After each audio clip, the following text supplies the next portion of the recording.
pas sekali ya, pas kita Syawal, kita meningkat, kita pengen bangkit, kita kemudian pengen hari ini itu offline kembali, online lagi, semuanya pokoknya pengen maksimal. Dan di pertama ini kemudian Ustadz Agung, Allah hadirkan bersama kita ya. Allah kemudian hadirkan bersama kita, walaupun masih pakai Zoom, insya Allah ini sudah akan membakar semangat kita dan menguatkan perjuangan kita, bahwa di HNI ini kita punya kekuatan yang luar biasa ya, dan kita sama-sama belajar, sama-sama mendoakan, sama-sama bersatu untuk sama-sama kita sukses bareng-bareng dunia dan juga akhirat. Insya Allah begitu teman-teman, waktu dan tempat kita berikan sepenuhnya nanti sampai pukul 7.00 ya, WIB ya, waktu Indonesia Barat. Kita berikan waktu sepenuhnya kepada beliau yang kita hormati, Ustadz Haji Agung Yulianto, Direktur Utama kita. Kepada Ustadz Agung, waktu dan tempat dipersilahkan. Bismillahirrahmanirrahim. Assalamualaikum warahmatullahi wabarakatuh. Waalaikumsalam. Waalaikumsalam warahmatullahi wabarakatuh. Alhamdulillahirabbil alamin. Wa bihi nasta'inu ala umri dunya waddin. Salatu wassalamu ala asyrafil anbiya'i wal mursalin. Sayyidina wa maulana Muhammadin wa ala alihi wa sahbihi ajma'in, amma ba'd. Yang saya hormati, saya banggakan Bapak Sujito serta seluruh LED dari grup Pak Sujito maupun juga grup Al-Falah yang saya banggakan. Mohon maaf tidak bisa melihat satu persatu karena lumayan banyak pada peserta pada hari ini. Alhamdulillah saya sangat senang sekali bisa bersua dengan bapak-bapak dan ibu-ibu sekalian, para leader-leader hebat, para pejuang-pejuang tangguh HNI, Masya Allah di saat yang sangat indah ini, masih di awal, di tanggal 6 Syawal, saya mengucapkan taqabbalallahu minna wa minkum wa taqabbal ya karim. Semoga, mohon maaf lahir batin, semoga Allah menerima semua amal ibadah kita, siam kita, sholat kita, qiyam kita, sedekah, infak, zakat kita, dan seluruh amal soleh dan ibadah kita selama di bulan Ramadan ini. Amin ya rabbal alamin. Dan semoga insya Allah saya doakan, kita berdoa bersama bahwa seluruh urusan-urusan kita Allah mudahkan, Allah jadikan mudah, dan juga termasuk adalah bisnis kesayangan kita ini, kebanggaan kita ini HNI, buat bapak-bapak dan ibu-ibu semua semakin terus berkembang ke depan. Amin ya rabbal alamin. Bapak-ibu sekalian, sekarang baru tanggal 6 Syawal ya, 6 Syawal baru berjalan 6 hari, berarti baru 6 hari. Baru 5 hari yang lalu, 6 hari yang lalu kita melewati bulan Ramadan, dan masih terasa baru kemarin. Tapi ya hal yang saya dapatkan ketika di awal Syawal ini adalah kesedihan yang sangat besar ya. Yang pertama adalah kita ditinggalkan oleh bulan yang luar biasa yang Allah berikan kepada kita, tamu agung sudah meninggalkan kita. Dan yang kedua adalah kita merasa belum tentu bisa bertemu kembali dengan Ramadan tahun depan kita. Karena ya misalnya ibunda saya dahulu di 1442 Hijriah ya, 1442 Hijriah tahun lalu masih bersama kami. Tapi Juli kemarin beliau dipanggil lebih dahulu kena COVID Delta dan sekarang tidak bersama kami gitu. Bahkan ini ada depan rumah malam ke-23 kemarin, namanya Zahra, usia 9 tahun, tiba-tiba muntah darah, nggak tiba-tiba, sudah beberapa hari sakit ya, dan tiba-tiba muntah darah, dibawa ke rumah sakit tidak tertolong karena dia penyakitnya kena demam berdarah ya, usia 9 tahun. Bayangkan anak usia 9 tahun dan sekarang tidak bersama keluarganya ya pada saat Idul Fitri ini. Artinya kita pun masing-masing kita ini belum tentu bisa berjumpa lagi di bulan Ramadan 1444 Hijriah tahun depan lagi. Maka belum terlambat, baru 5 hari lewat ya. Mari kita jadikan Ramadan kita ini Ramadan yang berhasil. Karena Ramadan yang berhasil itu hasilnya, natijahnya adalah la'allakum tattaqun, menjadi orang yang bertakwa. La'allahum yashkurun, menjadi orang yang bersyukur. Kemudian yarsudun, menjadi orang yang lurus, yang selalu dibimbing oleh Allah Subhanahu wa taala. Jadi kalau kita ibaratkan bahwa Ramadan ini bulan diklat ya, bulan pelatnas, ada seorang atlet yang akan ikut kompetisi tingkat nasional bahkan tingkat dunia, ya SEA Games atau juara dunia, kejuaraan dunia. Nah, dia masuk pelatnas 3 bulan begitu. Bukti pelatnasnya itu berhasil adalah dia juara, menang dalam kompetisi tersebut. Kan itu bukti dari pelatnasnya berhasil. Atau kita sekolah sekian lama, itu bukti sekolah kita benar, ya kita ketika bekerja itu sukses. Bisa ketika kita bekerja menghadapi semua pekerjaan dan tantangan. Jadi bukti bahwa sekolahnya berhasil, diklatnya berhasil, Ramadannya berhasil adalah pada saat 11 bulan ini, inilah bulan pertarungan yang sebenarnya gitu. Jadi tidak mendapatkan la'allakum tattaqun ketika dia ini di 11 bulan berikutnya justru dia jauh dari Allah Subhanahu wa taala ya. Atau ibadah-ibadahnya turun drastis dibandingkan dengan bulan Ramadan. Bulan Ramadan bisa khatam 2 kali lebih, 3 kali, 4 kali, 5 kali. Di bulan Syawal ekstrimnya nggak baca Quran. Maka kalau kita sekarang okelah buat yang sudah bacanya sudah lancar ya, bisa khatam 2 kali ke atas. Di bulan-bulan setelah Ramadan ini ya 1 kali. Maka kalau 1 kali saya ingatkan ya, harusnya kita sekarang sudah khatam 5 juz nih, paling tidak sudah 5 juz. Karena sudah 5 hari berlalu, sekarang hari ke-6. Atau kalaupun kita mau turunkan targetnya setengah juz sehari dah di luar bulan Ramadan ini, maka harusnya sudah 3 juz ya, sudah 3 juz, minimal sudah 3 juz. Maka istighfar kita kalau kita justru di sini jauh. Di bulan Ramadan kita bangun malam ya, qiyam Ramadan, tapi di bulan ini sangat sedikit sekali. Nah, ini menunjukkan bahwa Ramadan kita ini tidak berhasil ya, asharu Ramadannya tidak berhasil. Sama orang umroh, orang haji, bukti daripada hajinya itu haji yang mabrur, maka buktinya ada pada setelah dia pulang ke tanah air ya. Dia menjadi seorang muslim, mukmin, seorang muttaqin yang soleh. Nah, itu buktinya. Tapi kalau dia pulang sama saja bahkan tambah banyak maksiat yang isinya kesombongan, kedurhakaan, maka sudah bisa dipastikan bahwa hajinya kemarin tidak mabrur. Jadi buktinya itu ada pada setelah Ramadan. Maka mari kita rangkai hari-hari pasca Ramadan ini dengan sebaik-baiknya. Mengingatkan bahwa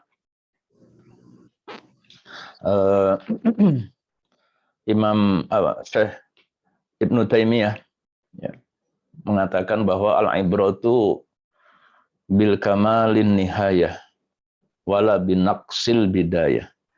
Kesempurnaan sebuah ibadah itu dilihat dari akhirnya, bukan dari kekurangan-kekurangan di awal pelaksanaannya. Jadi hasil akhirnya itulah yang sangat menentukan daripada berhasil tidaknya ibadah kita. Maka saudara sekalian, mari saya mengingatkan pada kita semua dan khususnya kepada diri saya sendiri. Kalau alhamdulillah Ramadan kemarin kita sudah optimal, sudah banyak ibadah kita, banyak kebaikan-kebaikan, amal soleh kita bersyukur kepada Allah Subhanahu wa taala dan kita minta supaya Allah temukan lagi kita dengan Ramadan tahun depan supaya lebih optimal lagi. Dan kalaupun kita belum, maka mari kita banyak-banyak istighfar dan kemudian kita perbaiki, kita manfaatkan waktu kita ini sebaik-baiknya pada saat ini ya.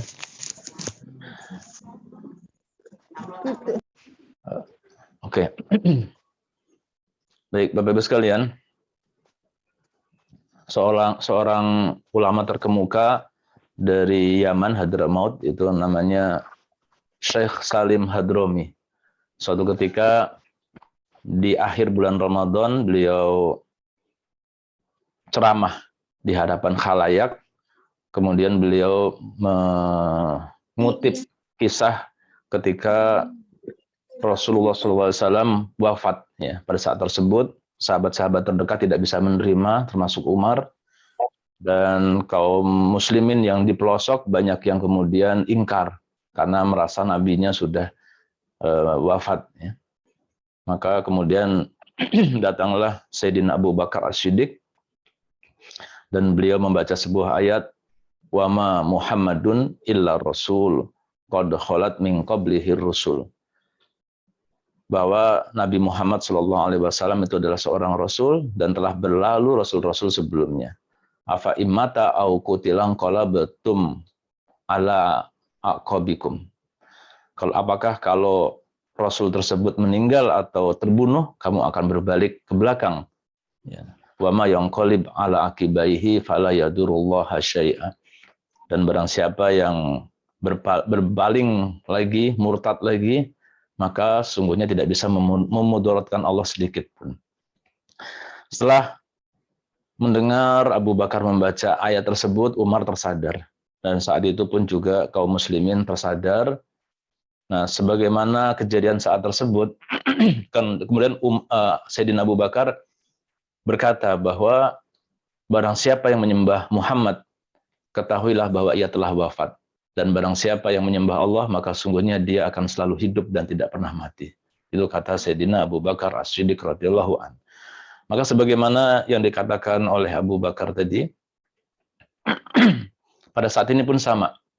Kemudian Syekh Salim Al-Hadrami tadi mengatakan bahwa barang siapa menyembah Allah karena bulan Ramadan, maka ketahuilah sungguhnya Ramadan telah berakhir.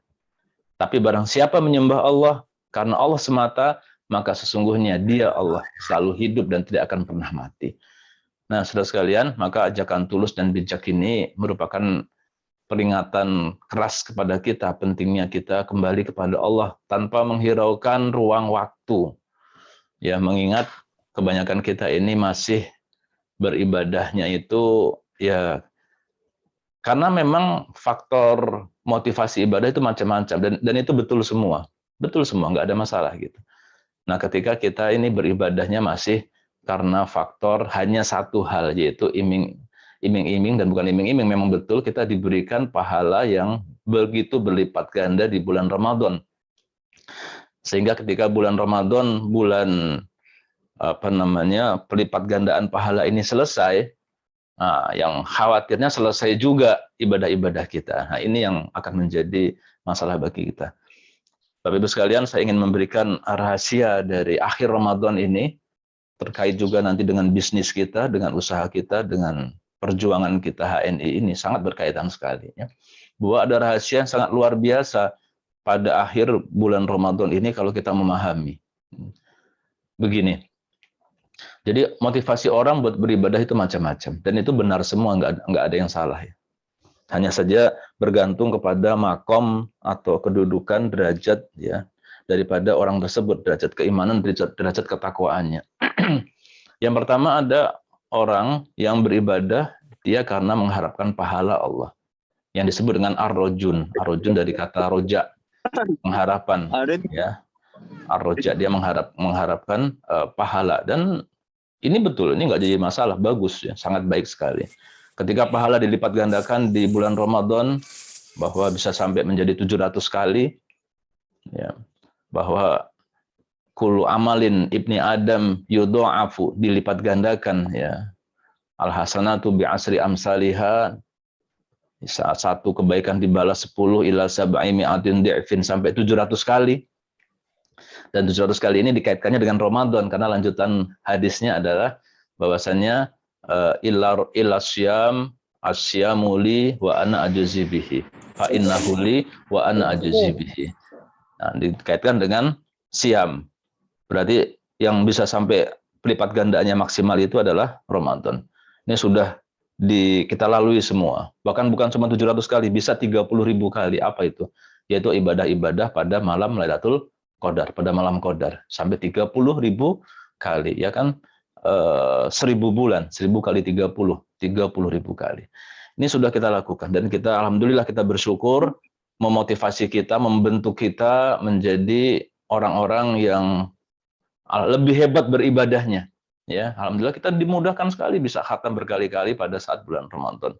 Nah, kita istighfar ya kalau di bulan Ramadan kemarin ibadah kita belum maksimal ya. Kita istighfar. Tapi alhamdulillah kita sebagian besar dari kita saya yakin sudah cukup baik ibadahnya. Nah, itu semata-mata karena kita beribadah mengharapkan pahala yang besar dari Allah Subhanahu wa taala, mengharapkan surga Allah Subhanahu wa taala. Nah, itu disebut dengan ar-rajun. Orang-orang yang demikian disebut dengan ar-rajun. Bagus. Nah, ada orang yang motivasinya kedua.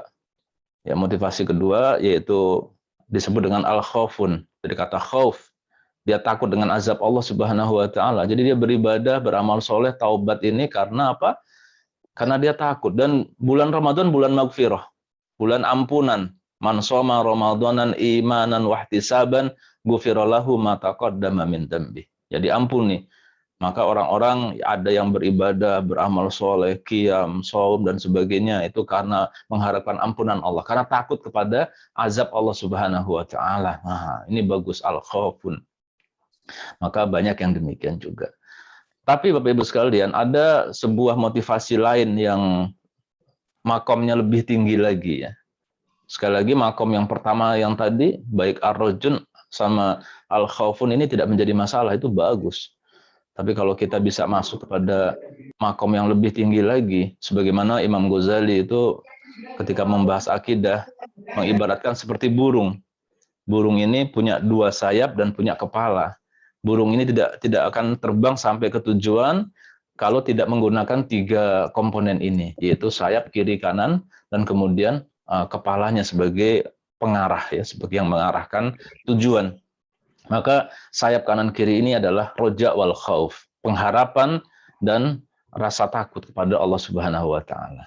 Tapi ada kepala lagi, kepala ini adalah mahabbah al-hub, kecintaan kepada Allah Subhanahu wa taala. Ini yang jadi kepala.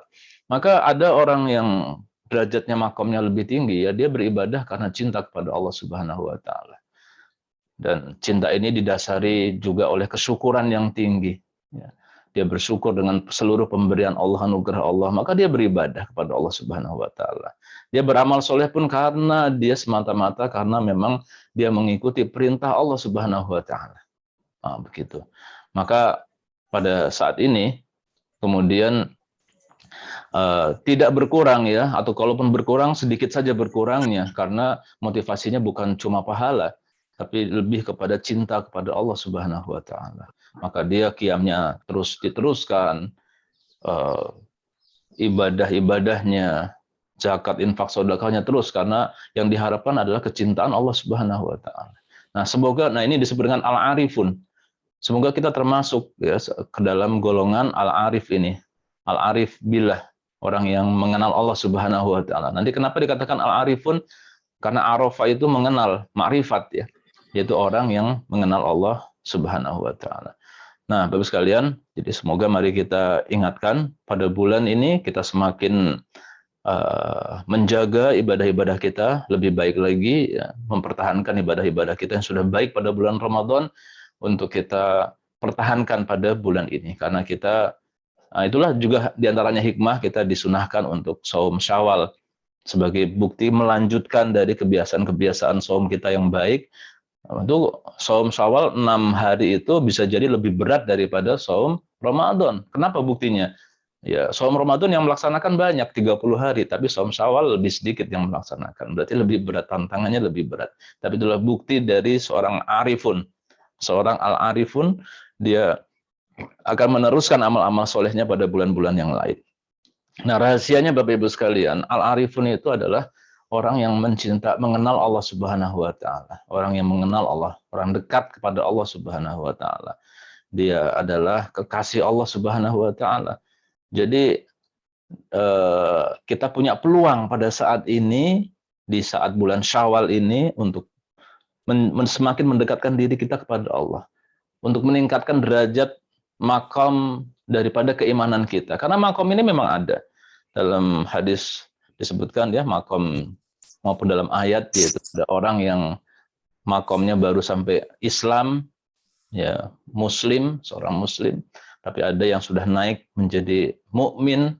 Ya bagaimana seorang Arab Badui yang mengatakan bahwa saya telah beriman, tapi kata Rasulullah, kulam tu'minu, kalian belum beriman, walakin kulu aslamna, tapi katakanlah saya baru Islam.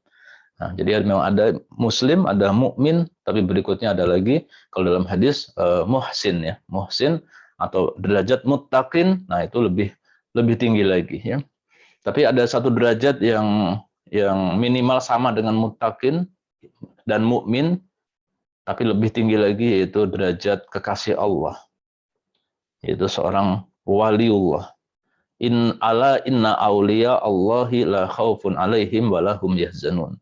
Ingatlah bahwa kekasih-kekasih Allah ini dia tidak merasa takut, merasa cemas, dan juga tidak merasa sedih, kecewa.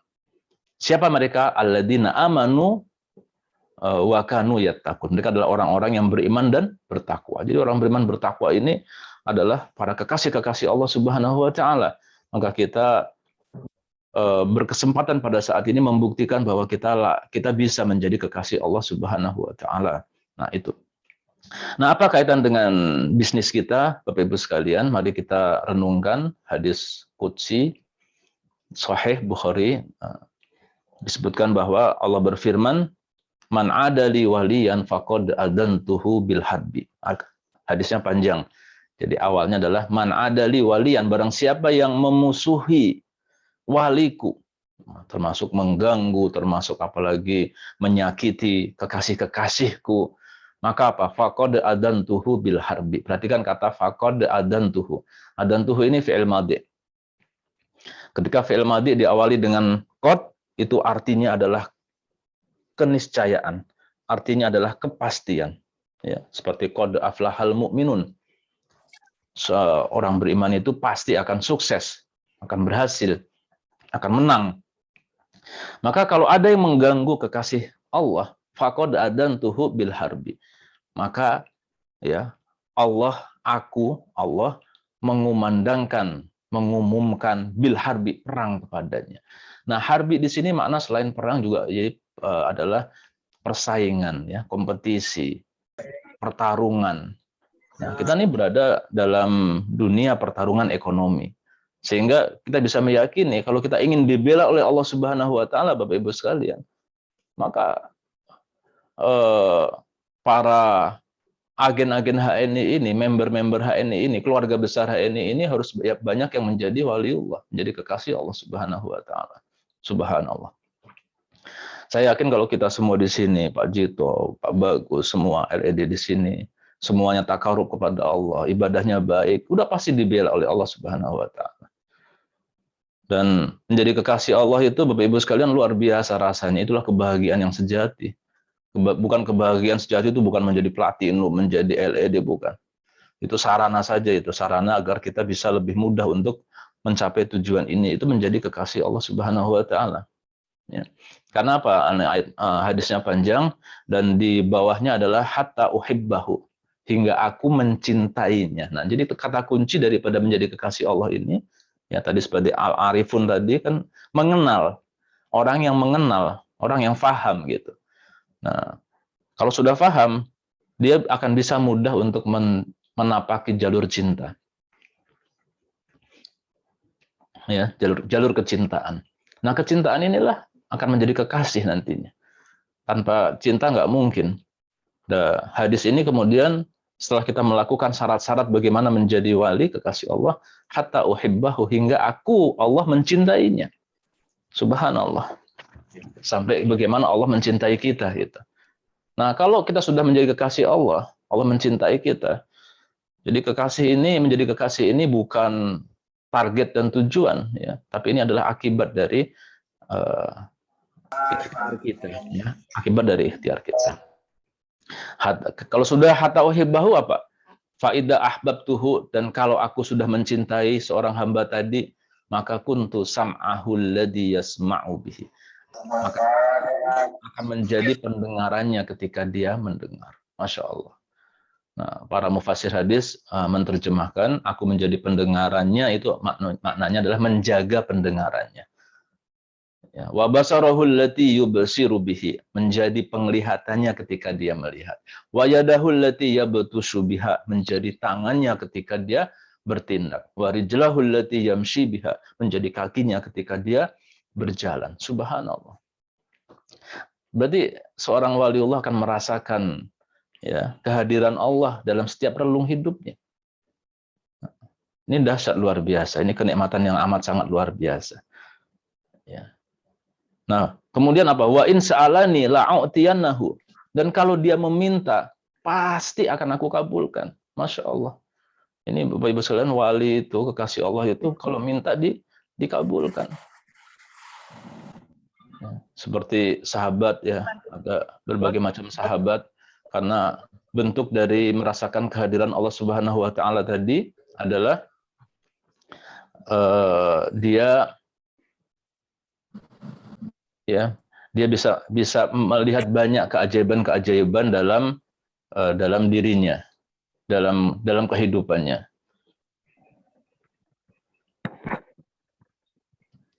Ya. Itu yang disebut kalau sebagai karomah dalam kehidupannya, Bapak Ibu sekalian. Nah, sehingga Bapak Ibu sekalian, subhanallah ya, kita melihat karomah-karomah yang dirasakan, dialami oleh ribuan bahkan jutaan daripada kekasih-kekasih Allah Subhanahu wa taala, termasuk para sahabat radhiyallahu anhum yang sangat luar biasa ya. Bagaimana seorang Khubayb bin Adi, sahabat Nabi yang disiksa oleh orang kafir Quraisy, dia disiksa, disalib begitu.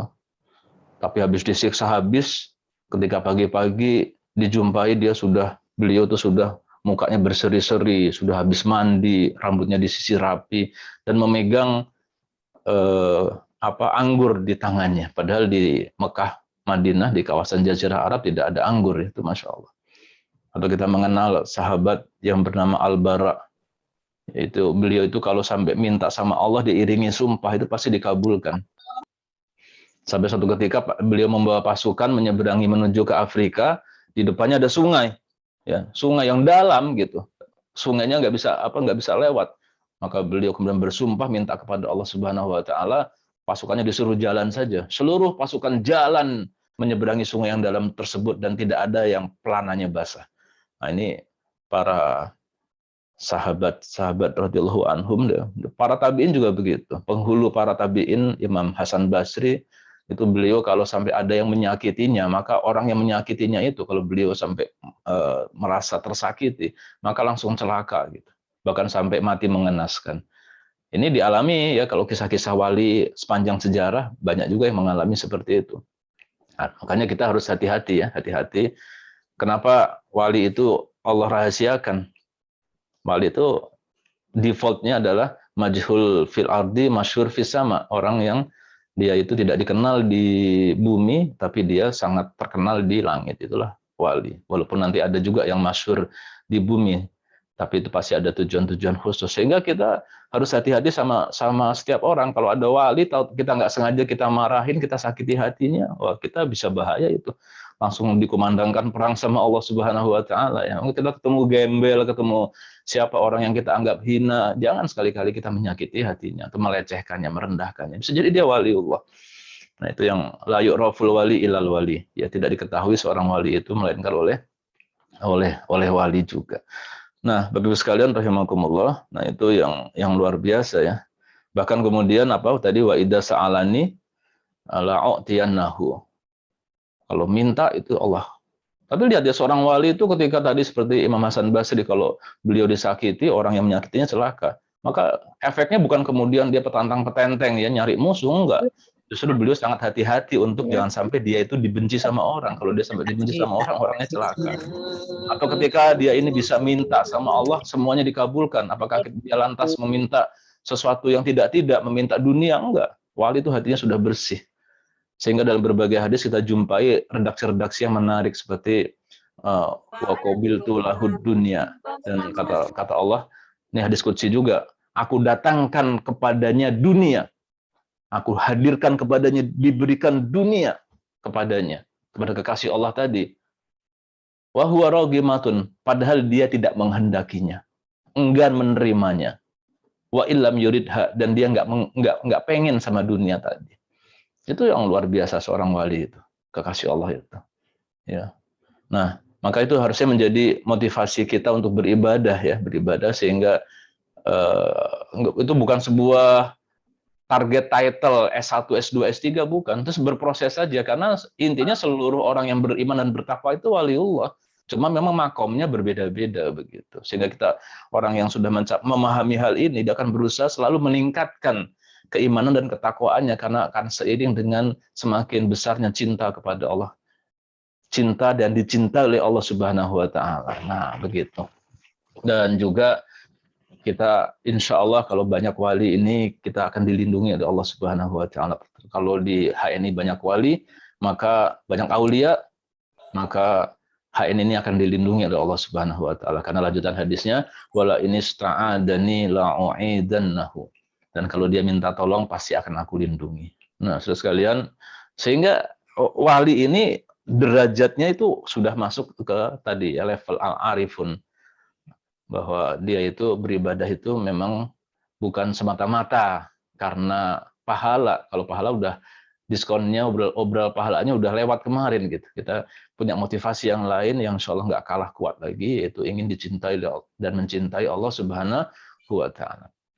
Maka sekalian kalau kita kaji tentang hal ini subhanallah, pasti kita terdorong untuk menjadi semakin takarub kepada Allah Subhanahu wa taala, semakin mencintai Allah Subhanahu wa taala. Mari yuk kita lihat panduan-panduannya, bagaimana panduan-panduan agar kita menjadi orang yang semakin dicintai dan mencintai Allah Subhanahu wa taala. Dalam kitab Asyrikatul Qaumiyah ya, Syekh Zarruq Syarhul Hikam, itu disebutkan sumal wali yu'rafu bisalasin, sumal waliyu yu'rafu bisalasin. Wali itu dikenali dari 3 hal. Yang pertama isarul haq, yaitu dia itu mengutamakan Allah. Al-haq di sini maknanya Allah Subhanahu wa taala. Dia mengutamakan Allah dalam setiap hidupnya. Cintanya pertama paling besar dan tidak ada yang mendominasi, mengalahkan dominasinya kepada Allah Subhanahu wa taala. Motivasinya kepada Allah Subhanahu wa taala. Seluruh niat dan motivasinya buat Allah Subhanahu wa taala.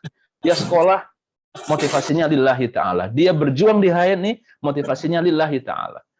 Nah, ini hal yang sangat penting sekali Bapak Ibu sekalian. Oh ya, saya mundur sedikit ya. Tadi bagaimana cara menjadi kekasih Allah? Sebenarnya dijelaskan dalam hadis qudsi tadi Bapak Ibu. Jadi mungkin nanti kita akan tertarik banyak, oh betapa indahnya menjadi kekasih Allah. Maka dicarilah cara-cara jalur pintas yang mudah begitu. Jangan cari yang macam-macam. Kita malah akan berbahaya ya. Contohnya begini, orang banyak mendefinisikan, dan ini nggak salah ya, bahwa ada syariah, hakikat, ma'rifat begitu kan. Ini para ulama qalb banyak membahas hal ini. Jadi nggak usah anti juga, nggak usah alergi juga, tapi kita memahaminya dengan benar gitu. Bahwa syariah itu diibaratkan seperti perahu yang membawa kita untuk sampai ke tujuan. Nah, itu syariah. Maka nggak mungkin tanpa perahu. Syariah sudah pasti. Kemudian yang namanya hakikat adalah tujuan kita, pulaunya atau pelabuhan yang akan kita tuju. Nah, ma'rifat ini lebih tinggi lagi, yaitu pemilik dari pulau menuju kepada pemilik pulau atau pemilik pelabuhan tadi. Itulah yang disebut dengan ma'rifah. Oke, maka ma'rifah ini berarti orang yang tadi ya derajatnya sudah mencapai min aulia illah, sebagai kekasih Allah Subhanahu wa taala. Nah, ada yang menambahkan, yang ditambahin syariah, thariqah, hakikat, ma'rifat. Jadi disisipkan ada thariqah. Tapi Bapak Ibu sekalian, mungkin bagi kita yang kita anggap diri kita orang awam begini ya, udah kita ikutin saja apa yang dicontohkan oleh Allah dan Rasulnya begitu. Ternyata bisa gitu. Dan hadisnya ini sahih, menunjukkan, memberikan jalan yang mudah saja. Jalannya nggak rumit-rumit gitu ya. Nggak rumit-rumit. Karena kalau kita nanti akan misalnya lewat jalan pintas, jalan yang dianggapnya lebih mudah, bukan pintas, jalan yang dianggapnya lebih mudah, pakai thariqah misalnya, kita akan di situ banyak berjumpa dengan khilaf. Karena kalau intinya thariqah nanti macam-macam ya, ada yang intinya yang menjadi khilaf di antaranya adalah zikirnya. Ya, karena kalau zikir yang paling paling khos itu adalah nanti ada zikir mufrad ya, yang hanya menyebut Allah Allah saja, yang menggunakan isim mufrad, ada juga yang menggunakan isim domir bahkan sampai ke huhu saja misalnya. Saya tidak menyalahkan hal itu, tapi ini khilaf di antara para ulama. Ini khilafnya yang besar dari zaman dahulu. Banyak yang melarang zikir menggunakan isim mufrad maupun isim domir gitu kan. Banyak yang melarang juga, tapi ada juga yang memperbolehkan. Tapi itu khilaf, jadi repot, bahaya gitu. Sedangkan ada kaidah, kalau kita bingung, kita bisa mengambil kaidah bahwa al-khuruj min khilaf mustahab. Keluar dari perbedaan itu adalah hal yang mustahab. Nah, caranya, kaifiyahnya, kalau terhadap perintah, khurujnya itu ya kita lakuin aja gitu. Kalau terhadap perintah. Misalnya apa? Misalnya wudu kita mau basuh kepala gitu kan. Sebenarnya seluruh ulama imam mazhab yang keempat sepakat yang paling bagus adalah, yang paling afdol adalah membasuh seluruh kepala. Tapi Imam Syafi'i membuat batasan minimal 3 helai rambut. Nah, begitu. Jadi bagaimana yang mustahab khuruj minal khilafnya, ya udah seluruh kepala saja, toh Imam Syafi'i juga menganjurkan seluruhnya. Itu namanya khuruj minal khilaf. Tapi kalau terhadap larangan, yang paling, ada yang mengatakan boleh, ada yang mengatakan tidak, ya udah yang paling khuruj minal khilafnya, paling mustahab, kita nggak usah lakuin saja. Apalagi ini caranya ada yang Allah jelaskan dalam hadis qudsi. Jadi caranya sangat simpel Bapak Ibu sekalian, bagaimana kita untuk meraih kekasih Allah Subhanahu wa taala, yaitu wa ma taqarraba ilayya 'abdi bisyai'in, dan tidaklah seorang hamba itu mendekat kepadaku dengan segala sesuatu ahabba ilayya, lebih aku cintai mimma iftaradtu alaihi, yaitu dengan cara apa? Dengan cara memperbaiki, menyempurnakan ibadah-ibadah fardu yang aku berikan kepadanya, yang aku bebankan kepadanya. Jadi perbaiki ibadah-ibadah fardu kita Bapak Ibu sekalian, itu yang paling afdol. Itu yang paling luar biasa. Jadi sholat juga diawali dengan wudhu. Maka kenapa banyak hadis yang memberikan pahala atau keutamaan sholat diawali ceritanya dari wudhu gitu.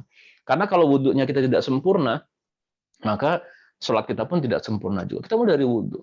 Masya Allah, wudhunya benar, rukunnya semua dilakukan, kewajibannya, sunnahnya, demikian juga sholat dan lain-lain. Nah, ini kita sempurnakan, kita perbaiki.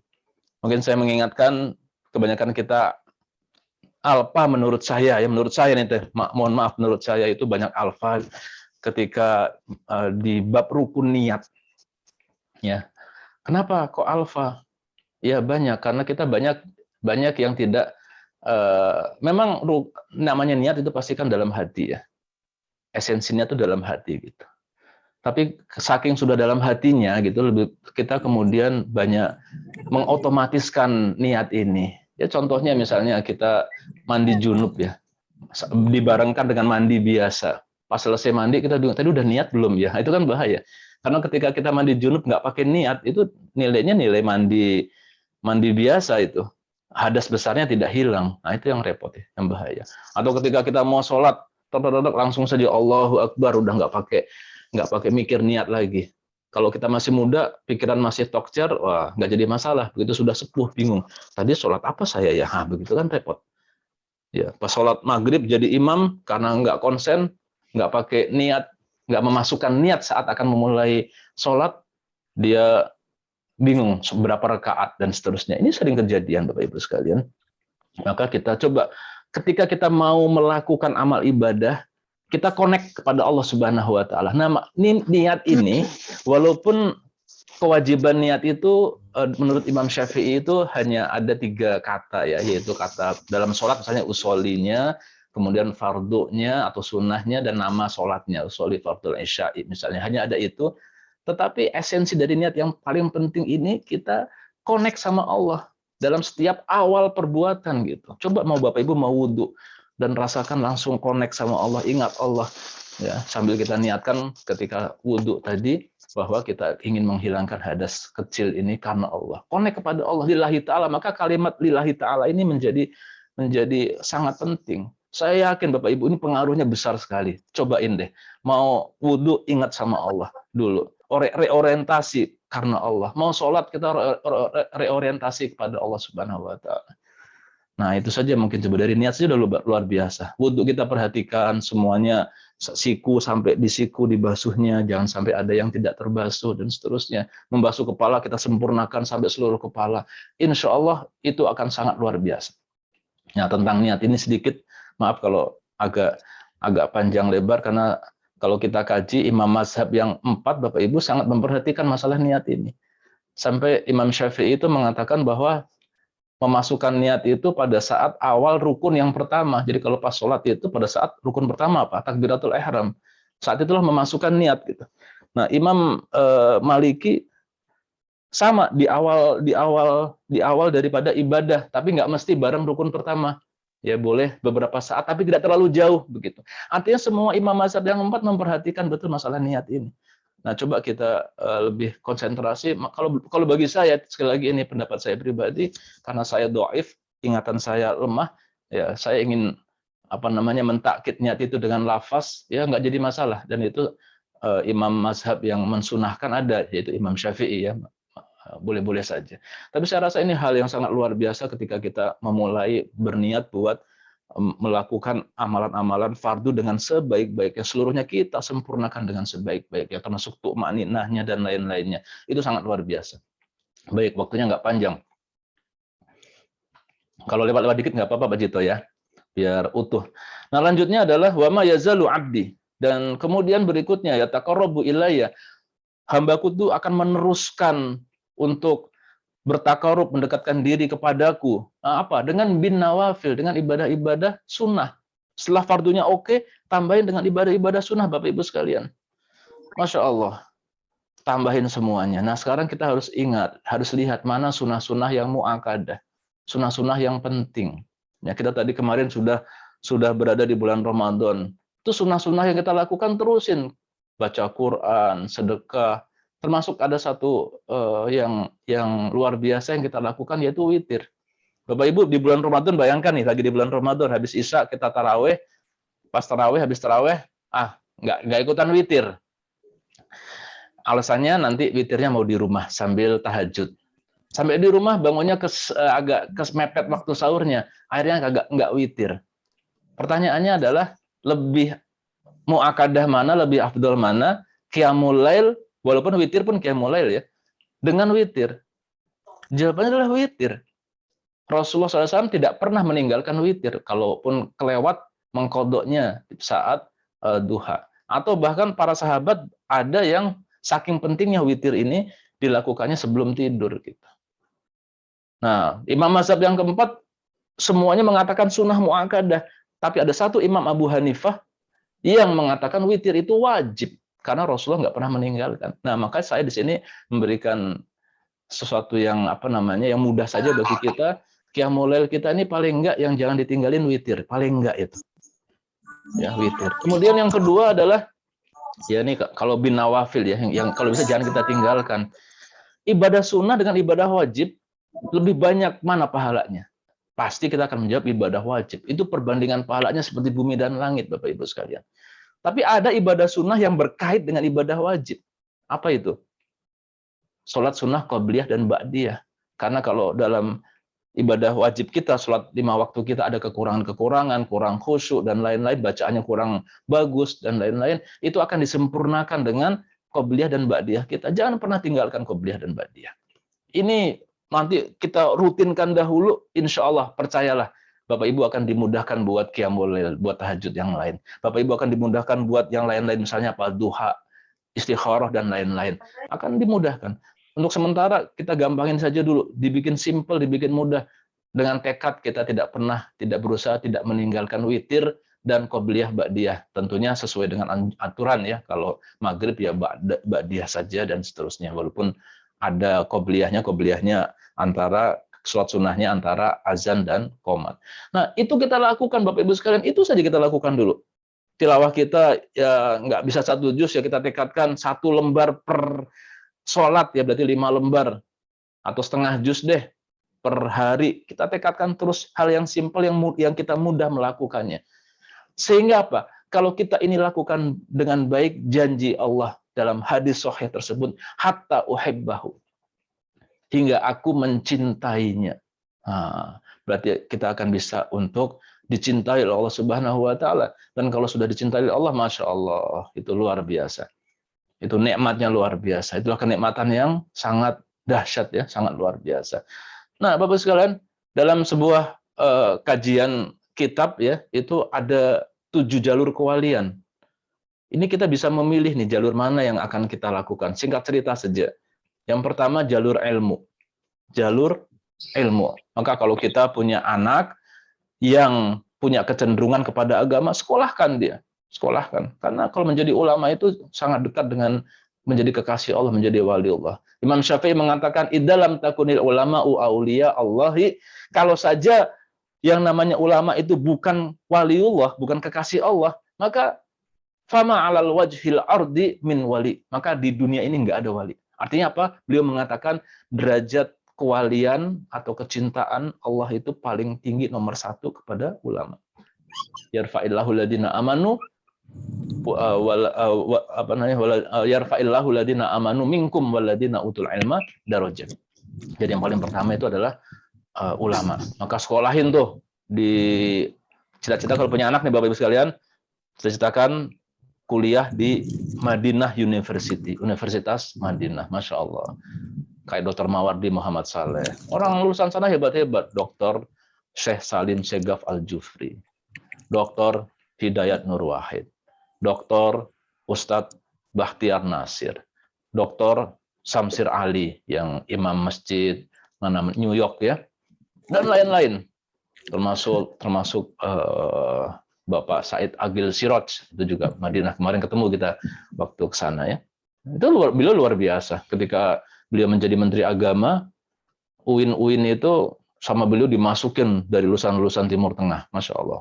Betul. Jasanya beliau cukup besar ya untuk mengasolahkan UIN kita di Indonesia ini. Nah itu Nabi Musa alaihissalam itu profil daripada jalur kewalian ilmu.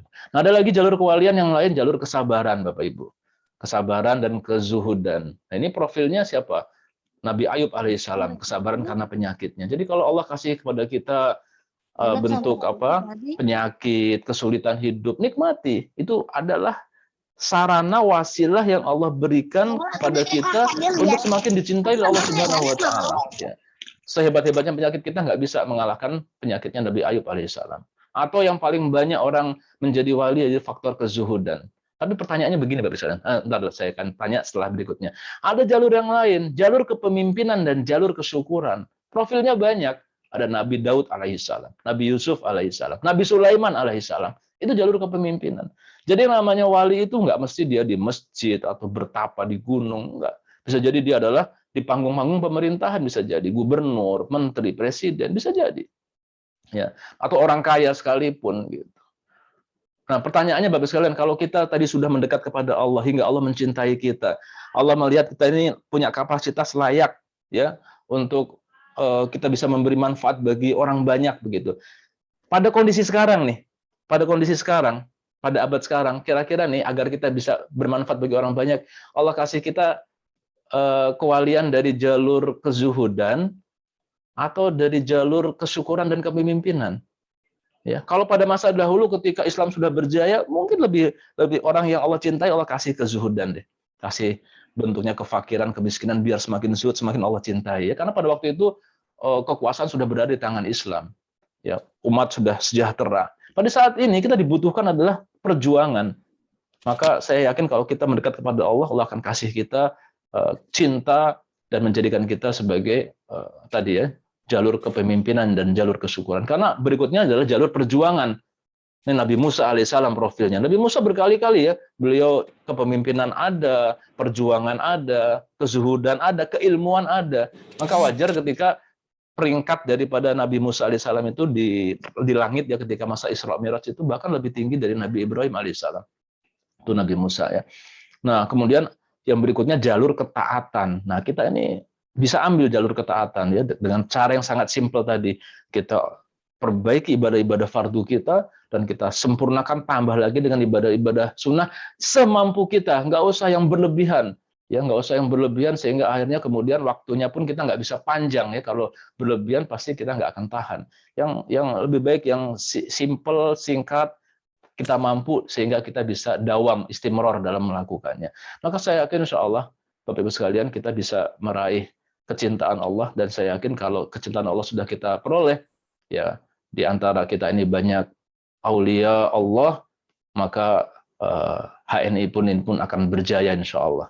Ya Allahumma ja'alna minas solihin, Allahumma ja'alna minal muslimin, Allahumma ja'alna min ibadika solihin, Allahumma ja'alna minal muttaqin, Allahumma ja'alna min awliyaika ya arhamar rahimin. Demikian saja. Assalamualaikum warahmatullahi wabarakatuh.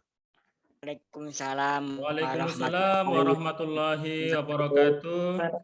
Terima kasih Ustadz Agung Yulianto yang telah memberikan motivasi untuk kita semuanya yang luar biasa, mengingatkan kita untuk kemudian meneruskan gitu ya, selama kemudian kita di Ramadan, kebaikan-kebaikan di Ramadan adalah implementasinya adalah 11 bulan setelahnya, termasuk hari ini kita senantiasa harus